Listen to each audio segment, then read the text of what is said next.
আরে বন্ধুরা, নিজের বাড়ি তৈরি করার ইটটা কিন্তু আপনাকে নিজেকেই জোগাড় করতে হবে।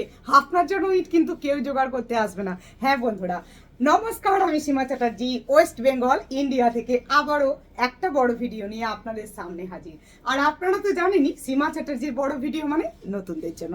তাই নতুন বন্ধুরা পুরো ভিডিও দেখবে, তারপরেই কমেন্ট রাখবে। অযথা পুরো ভিডিও না দেখে কেউ কমেন্ট রাখবে না।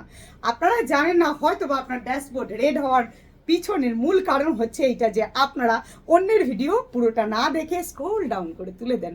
তো অবশ্যই চলুন আর কথা না বাড়িয়ে শুরু করা যাক ভিডিওটা।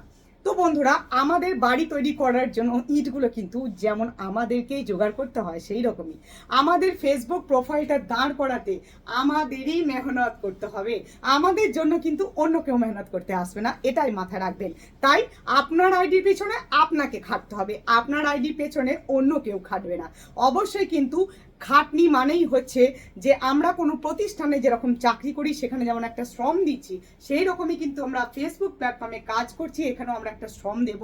সেটা হচ্ছে যে আপনার পোস্ট সময় মতন পোস্ট, আপনার পোস্টের কোয়ালিটি, আপনার পোস্টের টাইম, সব কিছু মেনটেন করা, এইগুলো হচ্ছে সব থেকে মূল কথা। এবং অবশ্যই কিন্তু আপনার টাইম লাইনে আসা সমস্ত পোস্টে কমেন্ট করা, যতক্ষণ আপনি মোবাইলটা হাতে নিয়ে থাকবেন।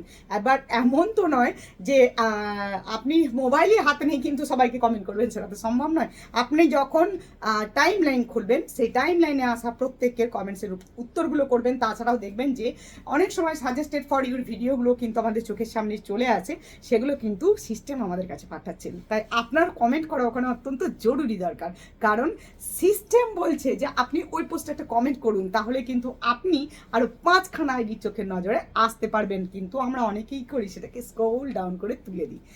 তাই তো বন্ধুরা, অনেক ক্ষেত্রে করে থাকি, কিন্তু তোমরা করবে না।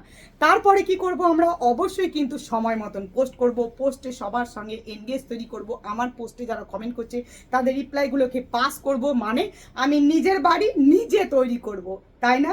তো আমার বাড়ি তৈরি করতে কেউ আসবে না, আমার টাইমলাইন আমাকে সাজাতে হবে, যেন অন্য কোনো গিফট সেন্ডার যখন আমাকে গিফট করতে আসবেন, তিনি যেন ঢুকে দেখতে পান যে আমার প্রোফাইলটা সুন্দর করে গোছানো আছে। যখন কোনো অতিথি আমাদের বাড়িতে আসেন এবং বাড়ির গেট দিয়ে আমাদের বাড়িতে প্রবেশ করেন, দেখেন যে আমাদের বাড়িটা সুন্দর করে গোছানো আছে কিনা, আমরা সোফা সেট কোথায় রেখেছি, আমরা ফ্রিজ কোথায় রেখেছি, আমরা রান্নাঘর কিভাবে সাজিয়েছি, ঠিক সেই রকমই আমাদের প্রোফাইলে যখন ওনারা গিফট করতে আসেন, তখন ওনাদের হাতে এত সময় থাকে না যে একদম ফুল দেখে আপনাকে গিফট করবেন। অবশ্যই কিন্তু সেই জন্য ইচ অ্যান্ড এভরি পোস্ট আপনার কিন্তু নিট অ্যান্ড ক্লিন হওয়া চাই। তো অবশ্যই কিন্তু গিফট সেন্টার এসে যেন তাদেরকে খোঁজাখুঁজি না করতে হয়, এবং অবশ্যই কিন্তু আপনার ফার্স্ট পোস্টে এসে গিফটটা করেই দিতে পারেন। অবশ্যই মাথায় রাখবেন যে গিফট সেন্টার যখন গিফট করতে আসেন, তারা আপনার শেয়ার করা লাইভ এবং অন্য কিছুতে কিন্তু গিফট করে যাবেন না, যেই পোস্টের কোনো মূল্যই নেই। ঠিক আছে, অনেক সময় আমরা অনেক ধরনের ফটোজ আপলোড করে থাকি, যেই সব ফটোর কোনো ভিউ কিন্তু আমরা পাই না।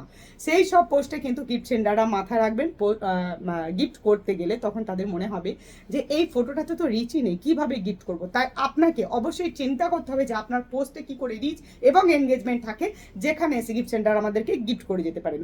তো অবশ্যই এই যে জিনিসগুলো, এই যে আমাদের বাড়িটা আমাদেরকেই তৈরি করতে হবে, এই জিনিসটাকে যদি মাথায় নিতে পারেন, তাহলে অবশ্যই কিন্তু আপনি সফলতা লাভ করবেন, অবশ্যই লাভ করবেন।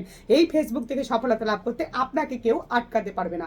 তবে মাথায় রাখবেন বন্ধু, সবাইকে নিয়ে সাথে চলতে হবে আর নিজের আত্মসম্মান বজায় রেখে কাজ করতে হবে।